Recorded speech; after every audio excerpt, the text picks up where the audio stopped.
നമസ്കാരം, എല്ലാവർക്കും പണ്ടൊരു മിത്തിൻ്റെ പുതിയൊരു എപ്പിസോഡിലേക്ക് സ്വാഗതം. ഇന്ന് ഞാൻ പറയാൻ പോകുന്നത് ക്യൂബയിൽ പ്രചാരത്തിലുള്ളൊരു നാടോടിക്കഥയാണ്. തലയില്ല നൃത്തം.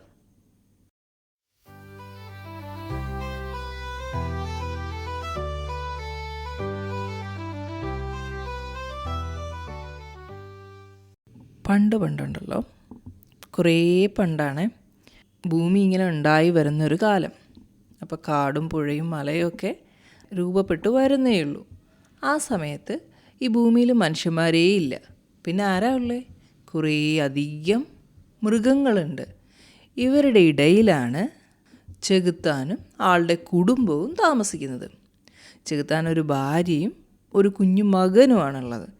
ഇവർ വലിയ പ്രശ്നങ്ങളൊന്നും ഇല്ലാതെ അങ്ങനെ ജീവിച്ചു പോവുകയായിരുന്നു. പ്രശ്നമൊന്നും ഇല്ലയെന്ന് പറയുമ്പോൾ ഒരു പ്രശ്നവും ഇല്ലയെന്ന് പറയാൻ പറ്റില്ല കേട്ടോ. അയൽക്കാരുമായിട്ട് അല്ലറ ചില്ലറ പ്രശ്നങ്ങളൊക്കെ ഉണ്ട്. അപ്പോൾ നിങ്ങൾ വിചാരിക്കും, ഇത് ചെകുത്താനും കുടുംബമായതുകൊണ്ട് ഇവർ ഭയങ്കര പ്രശ്നക്കാരായിരിക്കും, അയൽക്കാരെ പേടിപ്പിക്കും, ശല്യം ചെയ്യും. പക്ഷെ ഇതൊന്നുമല്ല കാര്യം. പിന്നെന്താ, ഇവർ ഭയങ്കര ബഹളക്കാരാന്നേ. അയൽക്കാർക്കൊരു സമാധാനം കിട്ടത്തില്ല ഈ ബഹളം കാരണം. ഈ ചെകുത്താനൊരു അസാമാന്യ ഡാൻസറാണ്. ഇയാൾ റംബയും ടാങ്കോയും ഒക്കെ കളിച്ചിങ്ങനെ നടക്കും. അല്ല, അങ്ങനെ കളിച്ച് നടന്നാൽ ഇപ്പം എന്താ കുഴപ്പം? കുഴപ്പമൊന്നുമില്ല. നല്ല വെളിച്ചവും പകലും ഒക്കെ ഉള്ള സമയത്ത് കളിച്ച് നടന്നാൽ കുഴപ്പമില്ല. പക്ഷേ ഇയാൾ എപ്പോഴാണ് കളിക്കുന്നതെന്നറിയാവോ? വെളിച്ചവും പകലും ഉള്ളപ്പോൾ കളിക്കും. പക്ഷെ ഇതൊന്നും പോരാണ്ട് ഇയാൾ നട്ടപ്പാതിരക്കും കളിക്കും. അതാണ് ചെകുത്താൻ്റെ കാര്യം. ഇനി ചെകുത്താൻ്റെ ഭാര്യ എങ്ങനെയാ? ചെകുത്താൻ്റെ ഭാര്യ നല്ല ഒന്നാന്തരം കുക്കാണ്. എന്ത് രസമാണെന്നറിയോ ഇവരുടെ ഭക്ഷണം കഴിക്കാനും. അതിൻ്റെ മണം കേട്ടാൽ തന്നെ എന്താ ഒരു സുഖം. പക്ഷെ ഇത് ചെയ്യുന്ന കൂട്ടത്തിൽ ഇവരെന്ത് ചെയ്യും? നല്ല ഒച്ചത്തിൽ ഇവരും പാട്ട് പാടും. അതും ഈ പറഞ്ഞ പോലെ നേരവും കാലവും നോക്കിയിട്ടല്ല, തോന്നും പോലെ. ഇതും ആളുകൾക്ക് ശല്യം. ഇതൊന്നും പോരാഞ്ഞിട്ട് ഈ ചെകുത്താൻ്റെ മകനില്ലേ, ഒരു ചെണ്ടയുണ്ട് ഇവന്. ഇതെടുത്തിട്ട് ഏത് നേരവും കൊട്ട. അമ്മ പാടുമ്പോൾ കൊട്ടും, അച്ഛൻ കളിക്കുമ്പോൾ കൊട്ടും, ഏത് നേരവും കൊട്ട്. അപ്പോൾ ഇതൊക്കെ കൂടി ആകുമ്പോൾ ഇവർക്ക് ഭയങ്കര ദേഷ്യമാണ്. ആർക്കാ? ചെകുത്താൻ്റെ അയൽക്കാരായ മൃഗങ്ങൾക്ക്. ഭയങ്കര ശല്യമാണല്ലോ ഇവർ. എന്താ ചെയ്യുക? എന്നാലും പാവങ്ങൾ കുറേയൊക്കെ സഹിക്കും കേട്ടോ. പക്ഷേ വേറൊരു പ്രശ്നം കൂടിയുണ്ട്. ഇത് ചെകുത്താനും കുടുംബമല്ലേ, ഇവർ സാധാരണക്കാരല്ലല്ലോ. ഇവർ ഭാര്യയും ഭർത്താവും കൂടെ അടിയുണ്ടാക്കും. എന്നിട്ട് വലിച്ച് കതകം നടക്കും. എന്നിട്ട് രണ്ടിലൊരാൾ ഇറങ്ങി എങ്ങോട്ടെങ്കിലും പോകും. ചിലപ്പോൾ രണ്ടുപേരും പോകും. പക്ഷേ ഇവർ ഈ വലിച്ചടക്കുന്ന ശക്തിയിൽ ചിലപ്പോൾ കതകിനും ആ വീടിന് തന്നെയൊക്കെ തീ പിടിക്കും. എന്നിട്ട് ഇവരിത് വല്ലതും അറിയുമോ? ഇല്ല. ഇവരിതൊന്നും അറിയാതെ ഇവർ കറങ്ങാൻ പോവും. പക്ഷേ അയൽക്കാരായ മൃഗങ്ങളുടെ സ്ഥിരം ജോലിയാണ് ഇവർ ഈ ഉണ്ടാക്കി വെക്കുന്ന തീ കെടുത്തുക എന്നുള്ളത്. ഇത്രയൊക്കെ ആകുമ്പോൾ ആരായാലും മടുത്തു പോവും അല്ലേ? ഇതാണ് പ്രശ്നം. അങ്ങനെ ഇരിക്കെ ഒരു ദിവസം ചെകുത്താൻ തനിയെ പാചകമൊക്കെ ചെയ്ത് ഭക്ഷണമൊക്കെ കഴിക്കാനുള്ളൊരു തയ്യാറെടുപ്പിലായിരുന്നു. ഇയാളിങ്ങനെ ഭക്ഷണം പാത്രത്തിലൊക്കെ എടുത്തു കഴിയുമ്പോഴേ ചെകുത്താന് തോന്നുന്നു ഒന്നുകൂടെ ഒന്ന് ചൂടാക്കി എടുക്കണം, ഒന്നുകൂടി ഒന്ന് സ്പൈസി ആക്കി എടുക്കണം. അപ്പോൾ ഇയാൾ മൂക്കിൽ കൂടെ കാറ്റൊക്കെ വിടും. എന്തിനാ? ചെകുത്താനല്ലേ, കാറ്റിൻ്റെ കൂടെ തീയൊക്കെ വരും. അപ്പോൾ ഫുഡൊന്നും കൂടി ചൂടാകും, ഒന്ന് മൊരിഞ്ഞൊക്കെ കിട്ടും. എന്നിട്ട് ചെകുത്താൻ ഹാപ്പി ആയിട്ട് വിസിൽ പഠിച്ച് ഡൈനിങ് ടേബിളിൽ പോയിരുന്ന് ഭക്ഷണം കഴിക്കും. പക്ഷേ ഇയാൾ വിട്ട തീയുടെ എഫക്റ്റിൽ ഭക്ഷണം മാത്രമല്ല കരിഞ്ഞ് മൊരിഞ്ഞ് കിട്ടിയത്, അടുക്കളയിലെ ജനലിലൂടെ തീ പിടിച്ചിട്ടുണ്ടായിരുന്നു. ചെകുത്താനതൊന്നും ശ്രദ്ധിച്ചില്ല. പക്ഷേ എന്തോ ഭാഗ്യത്തിന് അയൽപക്കത്തെ വീട്ടിൽ താമസിക്കുന്ന ഒരു ടർക്കിയാണ്. ഇയാൾ മുറ്റത്ത് നിൽപ്പുണ്ടായിരുന്നു, ടർക്കിക്കോഴി. ഇവനിത് കാണും. അവൻ വേഗം നാട്ടുകാരെയും ബാക്കിയുള്ള ടർക്കികളെയും പോത്തിനെയും കാളയൊക്കെ വിളിച്ചൊരു കണക്കിന് ചിറകടിച്ചും വെള്ളം കോരി ഒഴിച്ചും ഒക്കെ തീ കെടുത്തും. പക്ഷേ ഇതോടെ ഇവരുടെ ക്ഷമയങ്ങ് പൂർണ്ണമായിട്ടും നശിക്കും. എത്ര എന്ന് വെച്ചിട്ടാണ് ഇവരുടെ തീയണച്ചും ഇവരുടെ പാട്ട് കേട്ടും നട്ടപ്പാതിരത്തെ ബഹളം സഹിച്ചും ഇങ്ങനെ ജീവിക്കുന്നത്? ഇനി എന്തെങ്കിലും ഒരു തീരുമാനം ഉണ്ടാക്കണം. ചെകുത്താനെയും കുടുംബത്തിനെയും എത്രയും പെട്ടെന്ന് ഇവിടുന്ന് പറഞ്ഞു വിടണം. അപ്പോൾ ഇതിനായിട്ട് ടർക്കി കോഴി ഒരു മീറ്റിംഗ് വിളിച്ചു കൂട്ടും. ഈ മീറ്റിങ്ങിൽ ആ നാട്ടിലെ എല്ലാ മൃഗങ്ങളും ഉണ്ടാവും. അങ്ങനെ ടർക്കിക്കോഴി തൻ്റെ സങ്കടമൊക്കെ പറയുകയാണ്. ഇയാളെ കൊണ്ട് എനിക്ക് മടുത്തു. നിങ്ങൾക്ക് അറിയാവോ, അത്രയും നമ്മളെല്ലാവരും കൂടെ നിന്നാൽ തീ അണച്ചില്ലേ, എന്നിട്ട് അന്ന് രാത്രി ഞാൻ ഉറങ്ങാൻ കിടന്നപ്പോൾ ഇയാളുടെ ബഹളം ഞാൻ ചെന്ന് നോക്കുമ്പോഴേ ഇയാളുടെ പെരേടകത്ത് കിടന്ന് ചാടിക്കളിക്കുക. പൊങ്ങുന്നു താഴുന്നു, പൊങ്ങുന്നു താഴുന്നു. മേൽക്കുരയുടെ മുകളിൽ ഇയാളുടെ തല പൊങ്ങുകയും താഴുകയും ചെയ്യുന്നത് എനിക്ക് കാണാമായിരുന്നു. ഇതും പറഞ്ഞിട്ടേ ടർക്കി തൻ്റെ ചിറകുകൾ ഇങ്ങനെ വിടർത്തി പിടിച്ചിട്ട് ഇങ്ങനെ കഴുത്ത് പൊക്കുകയും താഴ്ത്തുകയും ചെയ്യും. ഇത് കണ്ടു നിൽക്കുന്ന കൂട്ടത്തിലെ ഇത്തിരി പ്രായമുള്ള ഒരു അപ്പൂപ്പൻ ടർക്കിക്ക് പെട്ടെന്നൊരു ഐഡിയ തോന്നും. അപ്പോൾ അയാൾ പറയും, ഐഡിയ. എന്താ ഐഡിയ? നമുക്കൊരു തലയില്ലാ നൃത്തം നടത്താം. തലയില്ലാ നൃത്തമോ? അതെ, തലയില്ലാ നൃത്തം. നമുക്ക് ഒരു നൃത്ത പരിപാടി നടത്താം. നീ ഇപ്പോൾ ചെകുത്താൻ ചാടിയത് ആക്ഷൻ കാണിച്ചില്ലേ, ഇങ്ങനെ കഴുത്ത് പൊക്കിയും താഴ്ത്തിയും ചിറകിനുള്ളിൽ ഒളിപ്പിച്ച്. അത് കണ്ടപ്പോഴേ ശരിക്കും നിനക്ക് തലയില്ലാത്ത പോലെ തോന്നി. നീ ഇങ്ങനെ നിന്ന്, നീ മാത്രമല്ല നമ്മൾ കുറച്ച് പേര് അങ്ങനെ നിന്ന് തല ഒളിപ്പിച്ച് വെച്ച് നൃത്തം ചെയ്താൽ കുറച്ച് ആളുകൾ തലയില്ലാതെ നൃത്തം ചെയ്യും പോലെ തോന്നും. നമുക്കിങ്ങനെ വെച്ചൊരു ട്രിക്ക് എടുക്കാം. എന്നിട്ട് ചെകുത്താനെ നമുക്ക് പറ്റിക്കാം. അവനോട് പറയാം, തല വെട്ടിക്കളഞ്ഞാലേ നൃത്തം ചെയ്യാൻ പറ്റൂ. ഇത് കേട്ടിരിക്കുന്നവർ സംശയത്തോടെ ഈ മുത്തശ്ശൻ ടർക്കിയെ നോക്കും. അതൊന്നും നടക്കില്ല, ചെകുത്താനൊന്നും സമ്മതിക്കാനൊന്നും പോകുന്നില്ല. നടക്കുന്നേ, മുത്തശ്ശൻ ടർക്കി പറയും.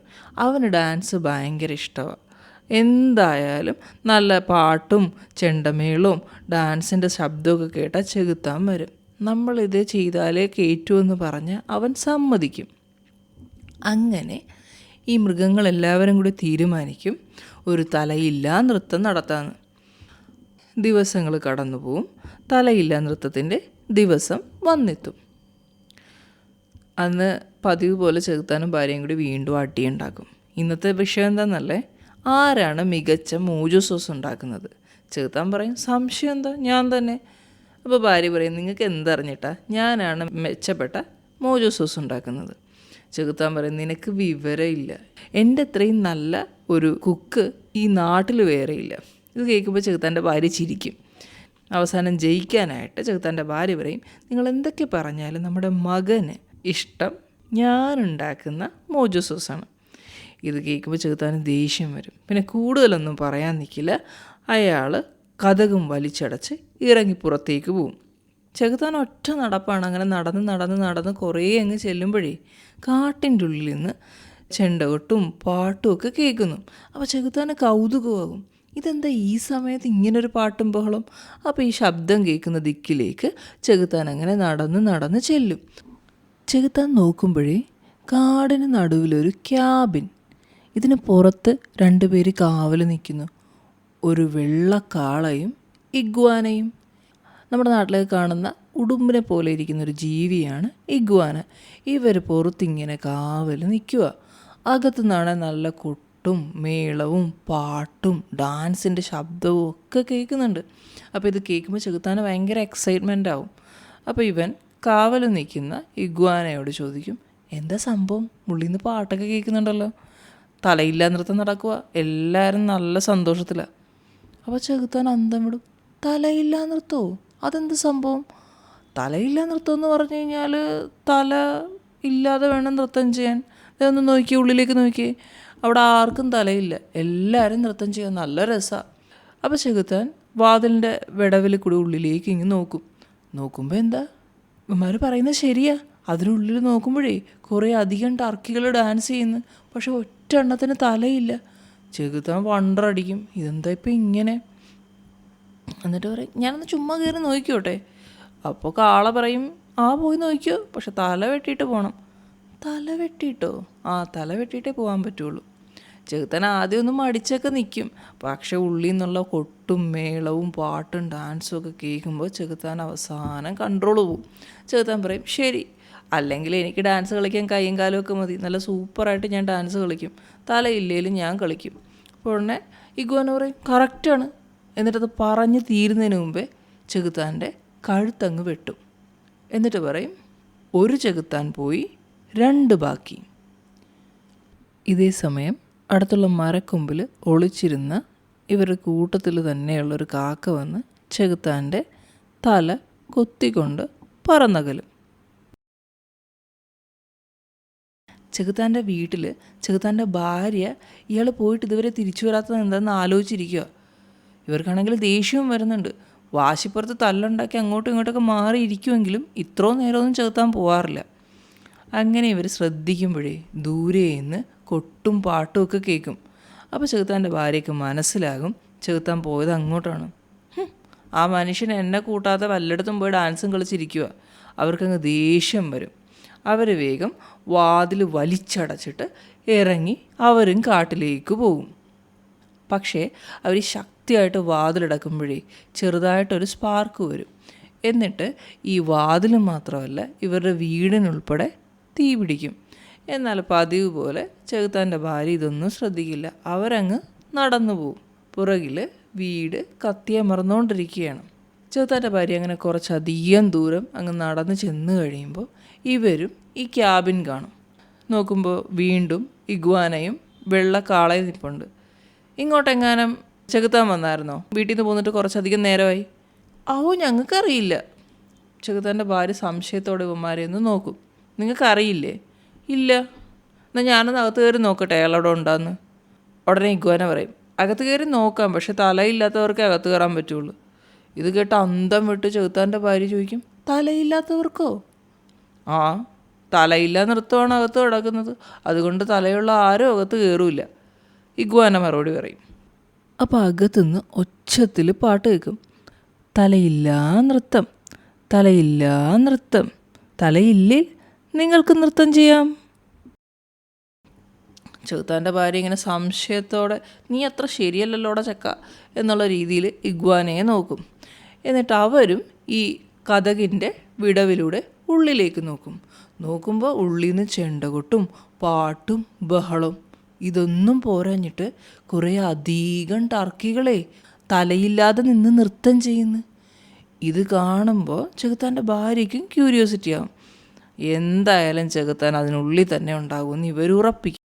എന്നിട്ട് അവർ എന്നാ ശരി, തല വെട്ടിക്കുമെന്ന് പറയും. ഇത് പറഞ്ഞ് തീരേണ്ട സമയം വെള്ളക്കാള ചെകുത്താൻ്റെ ഭാര്യയുടെയും തല വെട്ടും. ഒരു കറുത്ത കാക്ക വന്ന് ഇവരുടെ തല കൊത്തിക്കൊണ്ട് പോവുകയും ചെയ്യും.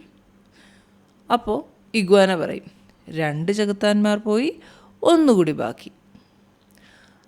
അങ്ങനെ വീണ്ടും കുറച്ചധികം സമയം കടന്നു പോകും. അപ്പോൾ നമ്മുടെ ചെകുത്താൻ കുഞ്ഞല്ലേ, ഇവൻ അച്ഛനും അമ്മയും തല്ല് തുടങ്ങിയ സമയത്ത് വീട്ടിൽ നിന്ന് ഇറങ്ങി പോയതായിരുന്നു. കാരണം ഇവരുടെ തല്ല് സ്ഥിരം പരിപാടിയാണല്ലോ. അപ്പോൾ ഇതിപ്പോഴെങ്കിലും കഴിയത്തില്ല, കഴിഞ്ഞിട്ട് വരാം എന്നുള്ള മൈൻഡിലാണ് കൊച്ചു ചെകുത്താൻ പോയത്. ഇവൻ തിരിച്ചു വന്ന് നോക്കുമ്പോഴേ വീട് നിന്നെടുത്ത് ചാരം മാത്രം. ഇവ ശരിക്കും ഞെട്ടിപ്പോവും. അയ്യോ, ഇതെന്തു പറ്റിയതാ? അച്ഛനെ അമ്മയാണെങ്കിൽ അവിടെ കാണുന്നുമില്ല. ഇവനും പതുക്കെ തിരിച്ച് കാട്ടിലേക്ക് നടന്നു തുടങ്ങും. കുറച്ചങ്ങ് ചെല്ലുമ്പോഴേക്കും കൊട്ടും പാട്ടും മേളവും ഒക്കെ ഇവനും കേൾക്കും. അപ്പോൾ ഇവൻ ഉറപ്പിക്കും, എൻ്റെ അച്ഛനമ്മയല്ലേ, എന്തായാലും അവിടെ തന്നെ കാണും. അവനും നടന്ന് നടന്ന് നടന്ന് നടന്ന് ക്യാബിനടുത്തെത്തും. അപ്പോൾ വീണ്ടും ആരാ കാവലിന്? വെള്ളക്കാളയും ഇഗ്വാനയും. കൊച്ചു ചെകുത്താൻ ചോദിക്കും, ഇഗ്വാനെ, എൻ്റെ അച്ഛനും അമ്മയും ഇങ്ങോട്ട് വന്നായിരുന്നോ? അപ്പോൾ അവർ 2 പേരും കൈമലർത്തും. ഞങ്ങൾക്കറിയില്ല, ചിലപ്പോൾ അകത്തുണ്ടാവും, വേണേ കയറി നോക്കിയോ. കുട്ടി ചെകുത്താൻ അപ്പോൾ ഉള്ളിലേക്ക് കയറാൻ പോകും. അപ്പോൾ ഇഗ്വാന പറയും, അങ്ങനെ കയറാൻ പറ്റില്ല, തലയില്ലാത്തവർക്ക് മാത്രമേ ഉള്ളിൽ കയറാൻ പറ്റുള്ളൂ. കുട്ടി ചെകുത്താൻ സംശയമാകും. തലയില്ലാത്തവർക്കോ? അതാ നോക്ക്, ഉള്ളിലേക്ക് നോക്ക്, അവിടെ ആർക്കും തലയില്ല. തലയില്ലാത്തവർ കൂടി നിന്ന് നൃത്തം ചെയ്യുകയാണ്. ഇത് തലയില്ലാ നൃത്തമാണ്. അപ്പോൾ ഇവനിങ്ങനെ കാതോർക്കുമ്പോൾ ഉള്ളിൽ നിന്ന് പാട്ട് കേൾക്കാം. എന്താ പാടുന്നതെന്നല്ലേ? തലയില്ലാ നൃത്തം, തലയില്ലാ നൃത്തം, തലയില്ലെങ്കിൽ നിങ്ങൾക്കും നൃത്തം ചെയ്യാം. ഇതിങ്ങനെ കേൾക്കുമ്പോൾ കുട്ടി ചെകുത്താൻ ശ്രദ്ധിക്കും. പക്ഷെ എന്നാലും അവനൊരു പന്തികേട് തോന്നുവേ. ഇതൊന്നും കൂടാതെ ഇവനിങ്ങനെ ആലോചിച്ച് നിൽക്കുമ്പോഴേ മറ്റേ നേരത്തെ ചെകുത്താൻ്റെയും ഭാര്യയുടെയും തല കൊത്തിക്കൊണ്ടുപോയ കാക്കയില്ലേ, അവനിങ്ങനെ താഴ്ന്നു പറന്നു വന്ന് ഇവൻ്റെ തലയിൽ കൊത്തി വലിക്കും. കാക്ക വിചാരിച്ചത് ഇവൻ്റെയും തല വെട്ടിയെന്ന. കുറച്ചധികം നേരം ആയല്ലോ സംസാരിച്ച് തുടങ്ങിയിട്ട്. പക്ഷേ കുട്ടി ചെകുത്താൻ്റെ തല വെട്ടിയിട്ടില്ലല്ലോ. ഇതുകൂടിയാകുമ്പോൾ ചെകുത്താൻ കുഞ്ഞിന് സംശയമാവും, എന്തോ പ്രശ്നമുണ്ടല്ലോ. ഇവനപ്പോൾ ഇഗ്വാനേനെയും വെള്ളക്കാളയും ഇങ്ങനെ നോക്കും. എന്നിട്ട് പറയും, അല്ലെങ്കിൽ എനിക്കിതിനൊന്നും താല്പര്യമില്ല, എനിക്കറിയണ്ട, ഞാൻ പോവുക എന്നും പറഞ്ഞ് നൈസായിട്ട് കുട്ടി ചെകുത്താൻ അവിടുന്ന് എസ്കേപ്പ് ആവും. പക്ഷെ ഇവനെ പന്തികേടടിച്ചു. ഇവൻ കുറച്ചങ്ങ് മാറി ഒരു മരത്തിൻ്റെ മറവിലിരുന്നിട്ട് ഇവരെ നോക്കും. കുറച്ചധിക സമയം കഴിഞ്ഞ് കഴിയുമ്പോഴേക്കും ഉള്ളിൽ നിന്ന് ടർക്കികൾ പുറത്തു വരും. എന്നിട്ട് ചോദിക്കും, കുട്ടിച്ചെകുത്താനെ കിട്ടിയില്ലേ? അവൻ്റെ അച്ഛനും അമ്മയും നമ്മൾ പിടിച്ചല്ലോ, അവൻ്റെ കഴുത്ത് വെട്ടിയില്ലേ എന്ന് ചോദിക്കും. അപ്പോൾ ഉടനെ ഇഗ്വാന പറയും, ഇല്ല, അവനെന്തോ ഡൗട്ട് അടിച്ചെന്ന് തോന്നുന്നു, അവൻ വന്നിട്ട് പൊയ്ക്കളഞ്ഞു. ഇവരുടെ ഈ സംഭാഷണങ്ങൾ കേൾക്കുമ്പോഴാണ് പാവൻ കുട്ടിച്ചെകുത്താന് മനസ്സിലാകുന്നത് സ്വന്തം അച്ഛൻ്റെയും അമ്മയുടെയും തല ഇവന്മാർ വെട്ടിക്കളഞ്ഞെന്ന്. കുട്ടിച്ചെകുത്താൻ ഒരുപാട് സങ്കടമാവും. അന്നേ വരെ ആരെയും ദ്രോഹിക്കാതെ സ്വന്തം കാര്യം മാത്രം നോക്കി നടന്നവരാ ഈ ചെകുത്താനും കുടുംബം. അന്നത്തെ സംഭവത്തിന് ശേഷം കുട്ടിച്ചെകുത്താന് ഇവരോട് പകയാകും. അതിനുശേഷം അവസരം കിട്ടുമ്പോഴൊക്കെ ഇവരെ ദ്രോഹിക്കും. ചിലപ്പോൾ ഇവൻ ഇരുട്ടത്ത് വന്ന് ഇവരെ പേടിപ്പിക്കും, ഇവരുടെ സാധനങ്ങൾ മോഷ്ടിക്കും, നശിപ്പിക്കും, എല്ലാവരെയും എപ്പോഴും ശല്യം ചെയ്തു തുടങ്ങും. അങ്ങനെയാണ് ഇന്ന് പറയപ്പെടുന്ന രീതിയിൽ ചെകുത്താൻ്റെ സ്വഭാവം മാറിയതത്രയും. നിങ്ങൾക്ക് എല്ലാവർക്കും ഇഷ്ടമായെന്ന് വിചാരിക്കുന്നു. വീണ്ടും മറ്റൊരു എപ്പിസോഡുമായി കാണാം. നന്ദി.